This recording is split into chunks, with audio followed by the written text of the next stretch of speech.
नमस्कार, लक्षवेधीमध्ये आपल्या सगळ्यांचं स्वागत। मी प्रसाद काथे। नव्या संसदेतली घुसखोरी आणि घुसखोरीच्या नंतर सुरू झालेला गोंधळ हा एका अभूतपूर्व वळणावर जाऊन पोहोचलेला आहे। हे वळण याच्यासाठी अभूतपूर्व आहे कारण जे आता घडलंय ते यापूर्वी संसदेच्या इतिहासात कधीच घडलं नव्हतं। 148 गोंधळी खासदारांचं निलंबन करण्यात आलेलं आहे। संसदेची 2 सभागृह असतात, लोकसभा आणि राज्यसभा। या दोन्ही सभागृहांमधले मिळून इतके खासदार निलंबित झालेले आहेत आणि या निलंबनाच्या मागे कामकाजात बाधा निर्माण करणे, गोंधळ घालणे, असंसदीय वर्तन करणे अशा प्रकारची विविध कारणे त्याला जोडली गेलेली आहेत। हे सगळे गोंधळी खासदार हे मोदी विरोधी आघाडीचे सदस्य आहेत, ज्याला घमंडिया गठबंधन असं पंतप्रधान नरेंद्र मोदी म्हणतात। ही सगळी मंडळी संसदेत झालेल्या घुसखोरीवर केंद्रीय गृहमंत्री अमित शाह आणि पंतप्रधान नरेंद्र मोदी यांच्याकडून संसदेत उत्तर अपेक्षित करत होती। सर्वसाधारणपणे ज्यांना संसदीय प्रथा परंपरा ठाऊक आहेत अशी ही मंडळी आहेत, पण तसं असताना सुद्धा संसदेच्या परिसराची कायदा सुव्यवस्था सांभाळण्याची जबाबदारी ही कोणत्याही सरकारच्या गृहमंत्र्यांवर नसते। हे या सर्व गोंधळी खासदारांना जाणीवपूर्वक दुर्लक्ष करण्याच्यासाठी महत्त्वाची बाब वाटते। ही सगळी मंडळी काही नवीन खासदार नाहीत आणि ही सगळी मंडळी जी निलंबित झालेली आहेत ती गेली अनेक वर्ष याच संसदेच्या कामकाजाचा भाग आहे।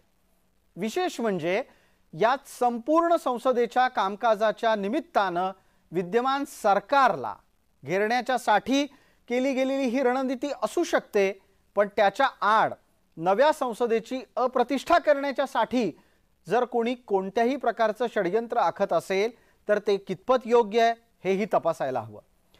संसदेमध्ये घुसखोर आले, त्यांनी तिथे संसदेतल्या सदस्यांच्या बाकांवर उड्या मारून आपल्या आंदोलनातल्या भूमिका मांडल्या, त्यानंतर त्यांच्यावर कारवाई सुद्धा झाली। पण हे सगळं एक आयुध म्हणून वापरून संसदेच्या सुरक्षेच्या नंतर सरकारच्या कामकाजाच्या आणि सरकारनी जनतेला देण्याच्या सुरक्षेच्या बाबत तपासून ताडून पाहिलं जात असेल तर ते कितपत योग्य आहे या आणि अशा अनेक प्रश्नांसह आजची लक्षवेधीची चर्चा गोंधळी खासदारांचं करायचं काय। आपल्या या चर्चेत सहभागी झालेले मान्यवर कोण आहेत त्यांचा मी आपल्याला पटकन परिचय करून देतो। आपल्या सोबत या चर्चेमध्ये गोपाळ तिवारी आहेत, प्रवक्ता काँग्रेस या नात्यानं। आपल्या सोबत गणेश खंडकर आहेत, प्रवक्ता भारतीय जनता पार्टी या नात्यानं। आणि जयंत माइंडकर आपल्या सोबत या चर्चेमध्ये राजकीय विश्लेषक म्हणून आहेत। सर्व मान्यवरांचं चर्चेमध्ये स्वागत करूयात। पटकन जयंत माइंडकर, आपल्यासाठी सुरुवातीचं पूर्ण 1 मिनिट आहे। ज्या पद्धतीनं खासदारांचं निलंबन झालेलं आहे ती संख्या ही अभूतपूर्व आहे। यापूर्वी इतक्या मोठ्या प्रमाणामध्ये खासदारांचं निलंबन संसदीय इतिहासात झालेलं नाही। संसदेत जे घडतं आहे ते चिंतेचंच कारण आहे का? मग ती घुसखोरी असो अथवा गोंधळी खासदारांचं वर्तन असो। जयंतराव, 1 मिनिट आहे आपल्यासाठी। मी घुसखोरी नंतर बोलीन, पहिल्यांदा मी केवळ गोंधळी खासदारांच्या बद्दल बोलतोय आणि त्याबद्दल सांगताना एका वाक्यात सांगायचं तर गुजरात, मी स्वतः आपल्याला माहिती आहे 5 वर्ष मी तिथे रिपोर्टिंग केलेलं आहे। गुजरात मधली तमाम विरोधी पक्षाला निलंबित करण्याची परंपरा जी मी 1998 पासून 2003 पर्यंत पाहत आलोय आणि अजूनही आहे, तीच गुजरातची परंपरा लोकसभेत आणण्याचा हा संपूर्णपणे प्रयत्न आहे। याच्या पलीकडे मला याला सांगता येणार नाही। मी स्वतः महाराष्ट्र, मध्य प्रदेश आणि गुजरात या 3ही राज्यांच्या विधानसभा कव्हर केलेल्या आहेत। प्रत्येक ठिकाणचे विरोधी पक्ष कोणतेही असू दे, हे वेलमध्ये जाणं, गोंधळ घालणं, कागद फाडणं, माईक तोडण्याचा प्रयत्न करणं या घटना प्रत्येक ठिकाणी होतात। मी महाराष्ट्राच्या इतिहासात अशा प्रकारच्या घटना नेहमी वारंवार काही झालं की संपूर्ण विरोधी पक्ष नेता, संपूर्ण विरोधी पक्षच जणू काही पूर्ण सेशन करता सस्पेंड केलेलं आहे। अशा याच्या आधीपर्यंत झालेल्या होत्या, इतक्याच त्या इतिहासाबद्दल मी सांगू शकत नाही। परंतु विरोधी पक्ष हा नकोच हा जो एक प्रकार मला इथे दिसत आहे की ईडी सीबीआय मुळे जर का तो आमच्याकडे येत नसेल। ठीक आहे जयंतराव, मी मध्ये हस्तक्षेप यासाठी करतो, तुमचा आवाज थोडा फाटतोय, आपण तुमच्या आवाजाची एकदा एक चाचणी करून घेऊ। आणि आपण पुन्हा जोडलेले राहा. मला पटकन गणेश खंडकर यांच्यापर्यंत पोहोचायचं आहे. गोपाळराव तिवारींसाठी प्रश्न तयार आहेत, मात्र सद्यस्थितीमध्ये गोपाळराव तिवारींशी आपला संपर्क तांत्रिकदृष्ट्या होत नसल्याचं कारण मला देण्यात आलंय. मी पटकन आधी गणेश खंडकर यांच्यापर्यंत जातो. गणेश खंडकर, यापूर्वी ज्या वेळेला नरेंद्र मोदी हे गुजरातचे मुख्यमंत्री होते त्यावेळेला तिथल्या विरोधकांना संपूर्ण संख्येने निलंबित करून टाकण्याचे प्रकार घडलेले आहेत. ही प्रथा परंपरा आता दिल्लीत नव्या संसदेत राबवली जाते असं निरीक्षण जयंतरावांनी मांडलं.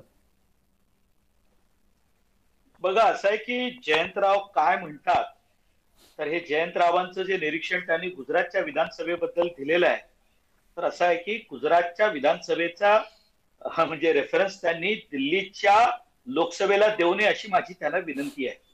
माझा एकच प्रश्न आहे, आपल्याला आठवतंय का ज्या वेळेला अविश्वासाचा ठराव आला होता त्यावेळेला जेव्हा संसदेत चर्चा सुरू होती त्यावेळेला देशाचे पंतप्रधान नरेंद्र मोदीजी यांनी अधीर रंजन चौधरी यांचं त्या वक्त्यांमध्ये नाव नव्हतं, त्यांचं नाव टाकायला लावलं.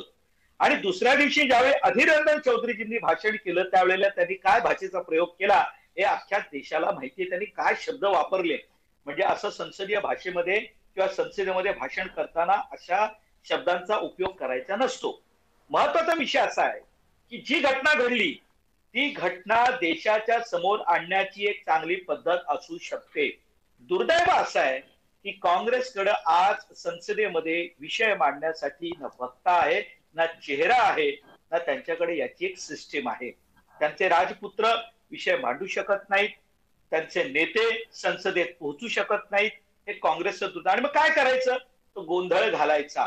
आणि कुठल्या भाषेत गोंधळ घालायचा ते आज संसदेच्या पायऱ्यांवरती ज्या पद्धतीनं देशाच्या जे धनखड यांच्या बाबतीतली नक्कल आणि राहुल गांधींनी त्याची नक्कल करावी, त्याचा व्हिडिओ काढावा, यापेक्षा दुसरं दुर्दैव असू शकत नाही. तुम्ही विचार करा. गणेशराव आपण सांगता आहात की मोदी विरोधकांच्याकडे न मुद्दा आहे न नेता आहे, आणि मुद्दा नसलेले, नेता नसलेले हे आघाडीतले सगळे खासदार काही ना काही करून गोंधळ घालून सरकारला अडचणीत आणण्याचा प्रयत्न करतात. गोपाळराव तिवारी यांच्यापर्यंत पोहोचायचं आहे. गोपाळराव तिवारींचा संपर्क करण्याचा आपला प्रयत्न चाललाय. मला पटकन जयंतरावांचं एक निरीक्षण याच्यावर घ्यायचं आहे. जयंतराव, ठीक आहे, आपण तुमच्या निरीक्षणाला एका क्षणासाठी चर्चेमध्ये ग्राह्य जरी मानलं की गुजरातमध्ये विरोधकांना निलंबित करण्याची प्रथा परंपरा राहिली आहे, आता नवी संसद आहे, नव्या संसदेतलं गोंधळी खासदारांचं वर्तन समर्थनीय असू शकतं का, हा प्रश्न तुम्हाला गणेश खंडकर विचारतायत. आणि मुद्दा त्याला जोडून आहे, गणेश खंडकरांनी जे सांगितलंय की संसदेत मुद्दे मांडा, मुद्द्यांच्या आधारे सरकारला अडचणीत आणा, त्याच्या ऐवजी गोंधळ घालत बसणं हे कितपत समर्थनीय आहे? प्रसाद, आपण दोघही जण एका मुद्द्यावर ठाम आहोत की महाराष्ट्राच्या विधानसभेत हातातला पेपर वेट स्पीकरच्या दिशेने भिरकावणारे जांभूळराव धोटेच्या त्या घटनेपासून कागद फाडण्यापासून वेलमध्ये जाण्यापर्यंत या प्रत्येक घटनेचा आपण दोघही जण निषेध करू. मला कल्पना आहे आपण या बाबतीत निश्चितपणाने माझ्या बाजूने असाल. कुठल्याही प्रकारचं गैरवर्तन, कारण आपल्याला सुद्धा आपण ज्यांना निवडून देतो ते लोक असे वागत आहेत हे पाहणं आपल्याला गॅलरीत बसून जड जातं याची आपल्या दोघांनाही कल्पना आहे. हे मी बिलकुल अगदी, म्हणजे संसदेत सारख्या ठिकाणी अशा प्रकारे खासदारांचं वर्तन हे शोभनीय नाही. जे मतदार त्यांना निवडून पाठवतात त्यांच्याकडून तर हे निश्चितच खेदजनक पद्धतीचं वर्तन आहे, अशीच प्रतिक्रिया येत राहील. गोपाळराव, आपण चर्चेत आला आहात का हे तपासायला लागेल. आवाज येतोय माझा आपल्याला गोपाळराव? काही तांत्रिक कारणांनी अद्यापही गोपाळराव आपल्यासोबत जोडलेले नाहीत, अन्यथा काँग्रेसची प्रतिक्रिया या संपूर्ण प्रकरणावर आपल्याला अतिशय वेगानं घेता आली असती. मला एक प्रश्न पटकन आधी विचारायचा आहे गणेश खंडकर आपल्याला. गणेश खंडकर, खासदारांना इतक्या मोठ्या संख्येनं निलंबित करून तुम्ही जे संकेत देत आहात ते संकेत काय आहेत, आणि तुम्ही लोकशाहीवादी आहात हे सांगितलं जात असताना दुसऱ्या बाजूला इतक्या मोठ्या प्रमाणात खासदारांना निलंबित करण्याची घटना, हे दोन्ही व्यस्त नाही वाटत? बघा, मुळातच प्रसादजी, देशाचं वातावरण अतिशय पॉझिटिव्ह पद्धतीने सुरू आहे. आपली आर्थिक बाजू संपूर्ण जगामध्ये आता आपण वेगानं पुढे चाललेलो आहोत. 6.79 पर्यंत आपली अर्थव्यवस्था यावेळी जीडीपी क्रॉस करेल असं आता जगातल्या अर्थव्यवस्था हे आपल्याला सांगतायत. मी तुम्हाला एक उदाहरण देईन तुमचा वेळ न घेता.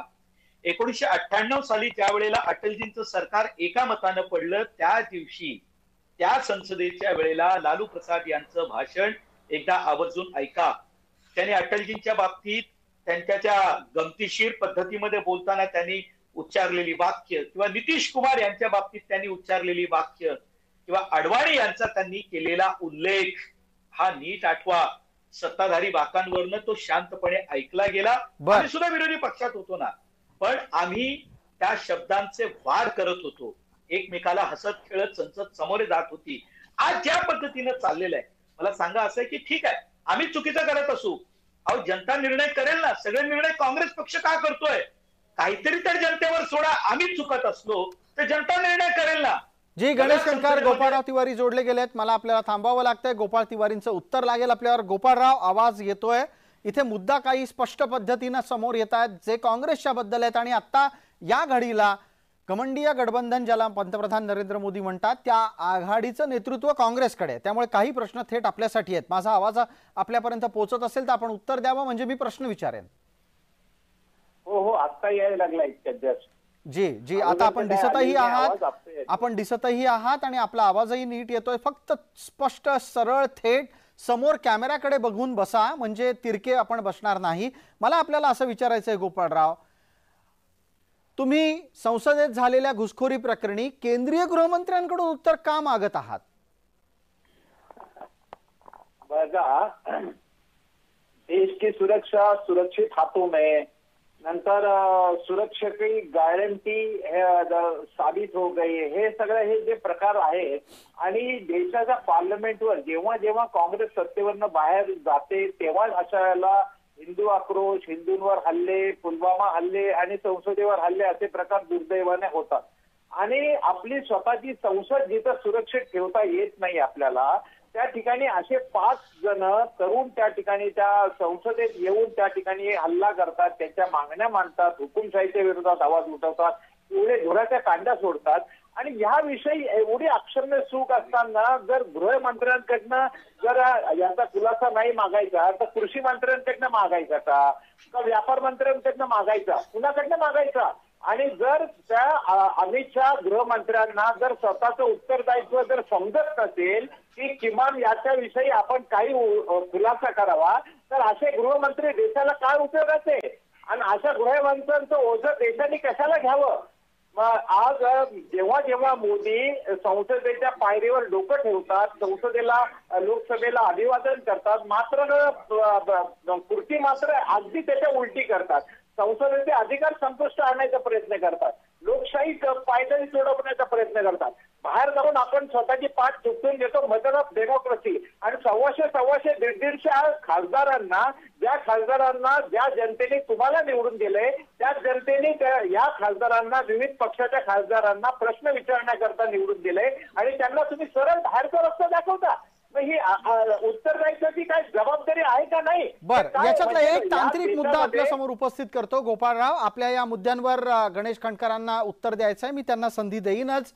पण गोपाळराव, तुम्ही काही अगदी नवे काँग्रेसी नाही ना, तुम्ही नवे राजकारणी आहात. तुम्ही पण दीर्घकाळ राजकारणात आहात, दीर्घकाळ काँग्रेस सारख्या पक्षात आहात, आणि नेहमी असं सांगत असता की काँग्रेसनी 70 वर्ष देशावर राज्य केलेलं आहे. अहो, मला एका गोष्टीचा उत्तर तुमच्याकडून हवं आहे. संसदीय परिसराची सुरक्षा ही कोणाची जबाबदारी आहे?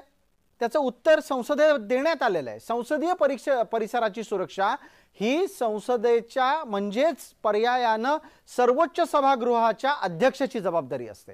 राज्यसभेचे अध्यक्ष हे संसदीय परिसराच्या सुरक्षेसाठी थेट जबाबदार आहेत. उपराष्ट्रपतींची ती जबाबदारी असते. असं असताना केंद्रीय गृहमंत्री यांच्याकडून उत्तर मागणं तांत्रिकदृष्ट्या योग्य आहे का?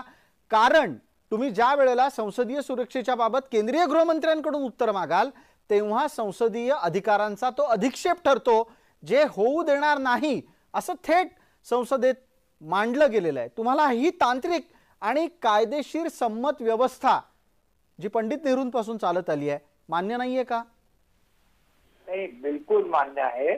परंतु त्याच्यात मध्ये असं आहे की जेव्हा संसद परिसरापर्यंत तर लोक वरनं हेलिकॉप्टरने येत नाही किंवा वरनं पडत नाही, तोपर्यंत ह्या परिस्थिती काय कारणीभूत झाल्या, हे पासेस भाजपचे खासदारांकडनं कसे गेले, हे पासेस ज्या मुलांना दिले आले ते पुण्याच्या म्हैसूरच्या भाजपच्या खासदारांकडनं देण्यात आलेले आहेत. आणि अशा विषयी जर चर्चा करायची नाही आणि त्या ठिकाणी फक्त आपण मात्र सही सलामत कुठल्याही उत्तरदायित्वामध्ये सापडायचं नाही, हे मोदी शहाची खासियत आहे या जोडीची.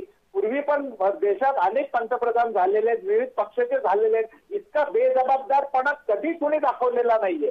आणि हे संसदेचे खासदार आज ज्या देशाची मालमत्ता संपत्ती आहे, हे खासदार जनतेने निवडून दिलेले आहेत आणि त्यांच्या सुरक्षेसाठी अशी खेळवाड होत असेल तर तिथनं असं काय आहे? म्हणजे त्या ठिकाणी ते जर चर्चेत सहभागी झाले तर कुठलं आकाश पाताळ एक होणार आहे का? काय होणार आहे? त्या गृहमंत्र्यांची जबाबदारी नाही का कुठल्या तरी तांत्रिक मुद्द्याला धरायचं आणि याच्यातून पळवाट काढायचं? हा भेकडपणा आहे.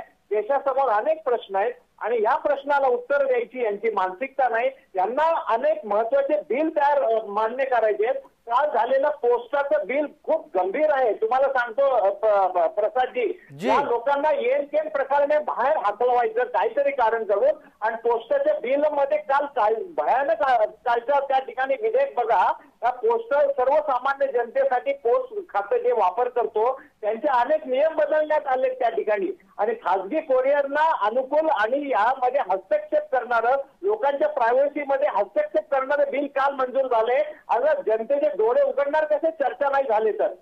हे सर्व आपण असं म्हणता आहात की तुमच्याकडे मुद्दे आहेत, तुम्ही त्यावर चर्चा करू इच्छिता. गणेश खंडकरांपर्यंत जाऊयात. गणेश खंडकर, तांत्रिक मुद्द्यांच्या आधारे उत्तरदायित्व सोडता येणार नाही हे काँग्रेसचं मत आहे. जे कोणी घुसखोर आले ते जमीन मार्गाने आले, आकाशातून टपकले नाहीत. ते जमिनीतून चालत चालत संसदेच्या आत जाऊ शकले, भाजपच्या खासदाराकडून पास घेऊ शकले. हे सगळं कसं सहन करायचं हा काँग्रेसचा सवाल आहे. त्याचं उत्तर नाही दिलंय आतापर्यंत कोणीही. मला वाटतं प्रसादजी, आपण या सर्व गोष्टींची चौकशी होईपर्यंत वाट पाहिली पाहिजे असं माझं मत आहे. आणि त्यासाठी काँग्रेसची तयारी नाही. गोपाळराव, तुम्हाला आठवण नसेल तर सांगतो, या देशामध्ये आणीबाणी काँग्रेसने लादली, आम्ही नव्हती लादली, इंदिरा गांधींनी लादली होती. आणि तुमचे एक आमदार राम पंडागळे युवक काँग्रेसचे कार्यकर्ते असताना विधानसभेत त्यांनी उडी घेतली होती. विसरला असाल तर तुम्हाला आठवण करतो. आणि संजय गांधी त्यांना घरी भेटायला गेले होते. नंतर त्याच्या निवडणुकीमध्ये काँग्रेसने त्यांना तिकीट दिलं, ते आमदार म्हणून निवडून आले. माझं म्हणणं एवढंच आहे की हा इतिहास जेव्हा सांगाल तेव्हा इतिहास मी तुम्हाला अधिक स्पष्टपणे मी आठवण करून देईन. पण आपण हे विसरता कामा नये की होय, एखादी चूक झाली असेल तर त्याची निष्पक्षपातीपणे चौकशी व्हावी. त्यात जो कोणी दोषी आढळेल त्याच्याविषयी चर्चा व्हावी. काय करायचं हे जनता ठरवेल. माझं तुम्हाला एवढंच सांगणं आहे की या मुद्द्यावरती संसदेमध्ये अमुक एकानेच, हे तुम्ही का ठरवता? देशाला जेव्हा योग्य वाटतं ना, जेव्हा इंदिरा गांधींची चूक झाली जनतेनं त्यांना धडा शिकवला.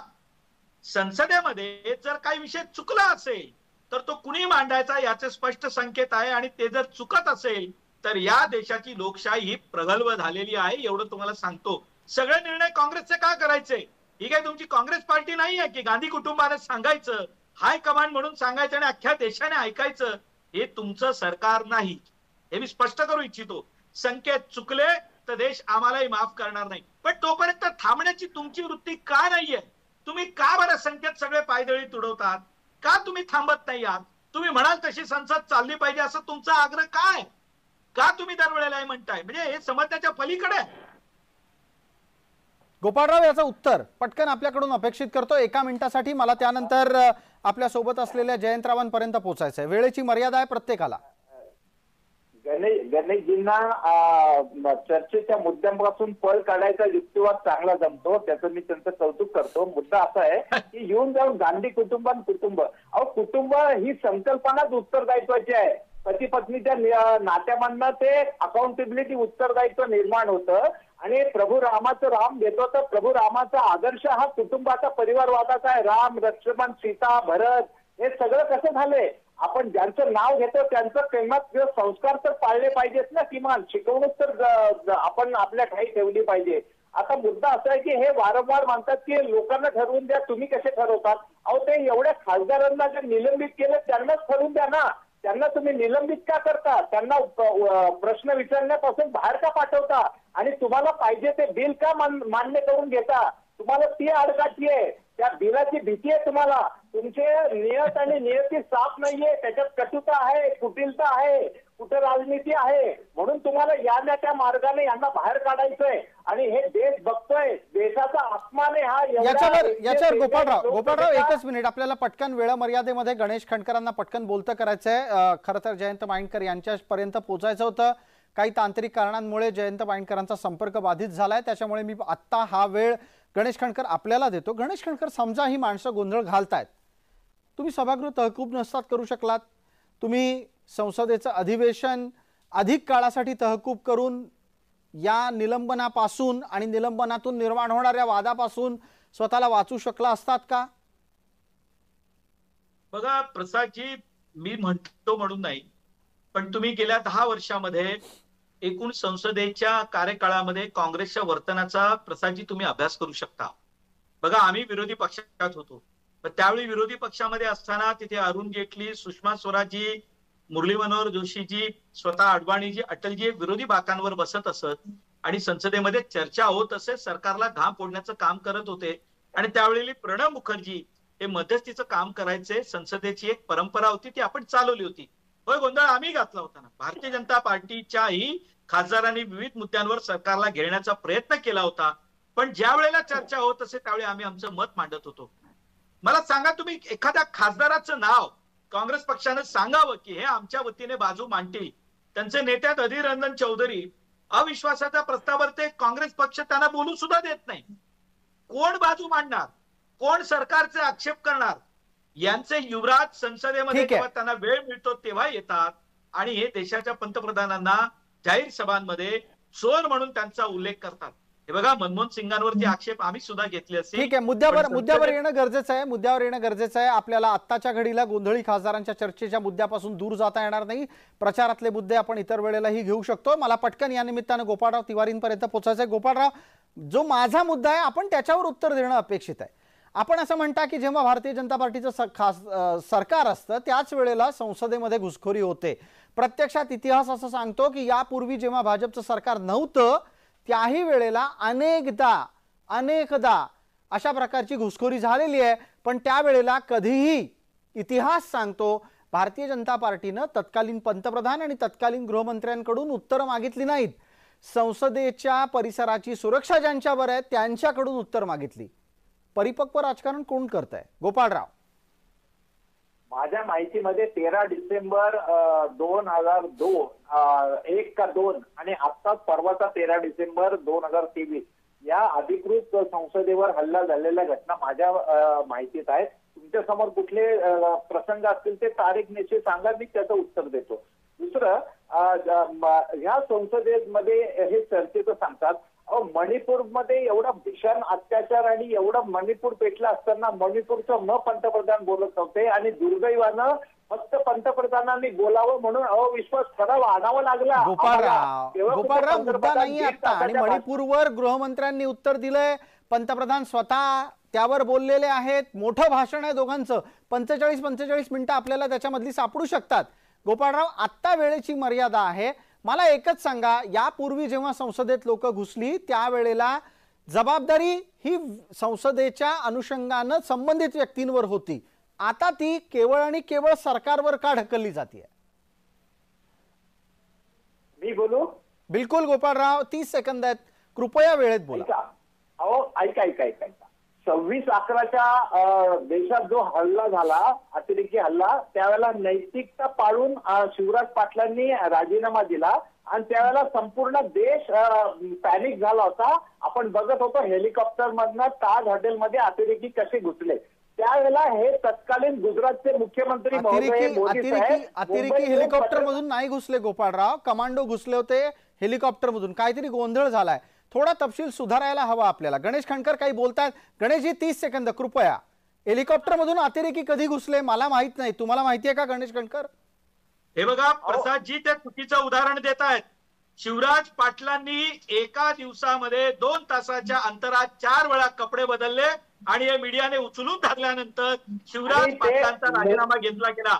नैतिकतेवर तुम्ही राजीनामा दिलेला नाही, हे पहिलं लक्षात घ्या. बिलकुल. आणि दुसरी गोष्ट, जे आपले सैनिक उतरले ते ज्या ठिकाणी अतिरेक्यांनी, ताजमध्ये नाही, हा पुढचा जो कुलाब्यातला एक इमारतीचा विषय होता, जिथे अतिरेक्यांनी जिवंत शिरकाण करण्याचा प्रयत्न केला, त्या इमारतीवरती आपण आपल्या कमांडोना उतरवलं होतं. थोडीशी त्यातली दुरुस्ती करतो.